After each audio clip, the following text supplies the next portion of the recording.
গাদী এৰিবলৈ মন নাই মহম্মদ ইউনুছৰ দীৰ্ঘকাল শাসনত থকাৰ পৰিকল্পনা মহম্মদ ইউনুছৰ শীঘ্ৰে নিৰ্বাচন নাপাতে মহম্মদ ইউনুছে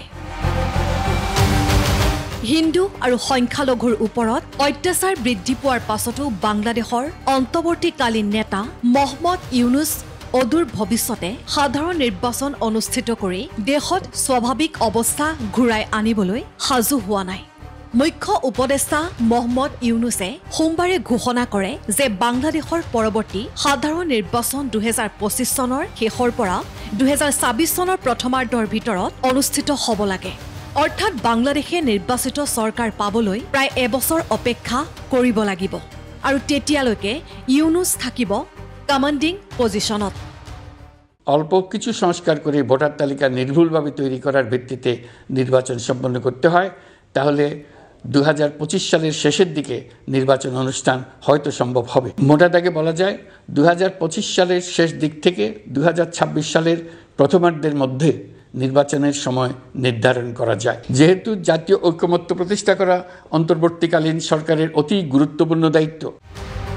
1971 চনৰ মুক্তিযুদ্ধত বাংলাদেশৰ বিজয়ৰ উপলক্ষে বিজয় দিৱসত ৰাষ্ট্ৰক উদ্দেশ্যি দিয়া ভাষণত ইউনুছে ৰাষ্ট্ৰীয় নিৰ্বাচন অনুষ্ঠিত কৰাৰ সম্ভাৱনাৰ বিষয়ে স্পষ্ট কৰি দিয়ে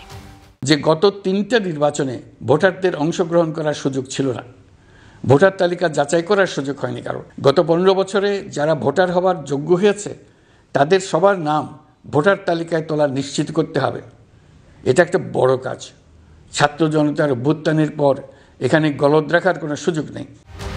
ইউনুছৰ আশা নতুন ভোটাৰসকলে এবাৰ নিৰ্বাচনত নিজৰ অধিকাৰ সাব্যস্ত কৰিব দীর্ঘদিন পর এবার বহু তরুণ তরুণী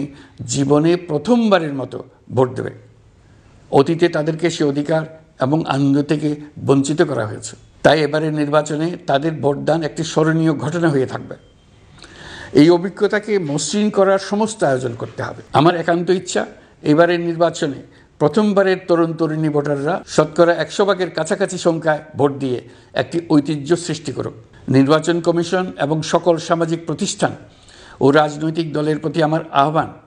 সবাই মিলে আমরা যেন এই লক্ষ্য অর্জনে নানা প্রকার সৃজনশীল কর্মসূচি গ্রহণ করি বিশেষ মনোযোগ দিয়ে ভুয়া ভোটারদেরকে তালিকা থেকে বের করে দিতে হবে ভাষণত ইউনুছে নিৰ্বাচনৰ সৈতে আগবাঢ়ি যাবলৈ ৰাজনৈতিক সহমতৰ ওপৰত গুৰুত্ব আৰোপ কৰে ইউনুছে অৱশ্যে স্বীকাৰ কৰে যে প্ৰয়োজনীয় সংস্কাৰ ৰূপায়ণৰ বাবে অতিৰিক্ত সময়ৰ প্ৰয়োজন হ'ব পাৰে বাংলাদেশৰ ৰাজনৈতিক অস্থিৰতাৰ মাজতে তেওঁৰ এই মন্তব্যই তাৎপৰ্য বহন কৰিছে কেইবা সপ্তাহ ধৰি চলি থকা ছাত্ৰ প্ৰতিবাদ আৰু হিংসাত্মক পৰিস্থিতিৰ অন্তত 5 আগষ্টত প্ৰধানমন্ত্ৰী শ্বেখ হাছিনাক পদচ্যুত কৰা হৈছিল এই প্ৰতিবাদত 100ৰো অধিক লোকৰ মৃত্যু হয় শ্বেখ হাছিনা ভাৰতলৈ পলায়ন কৰিছিল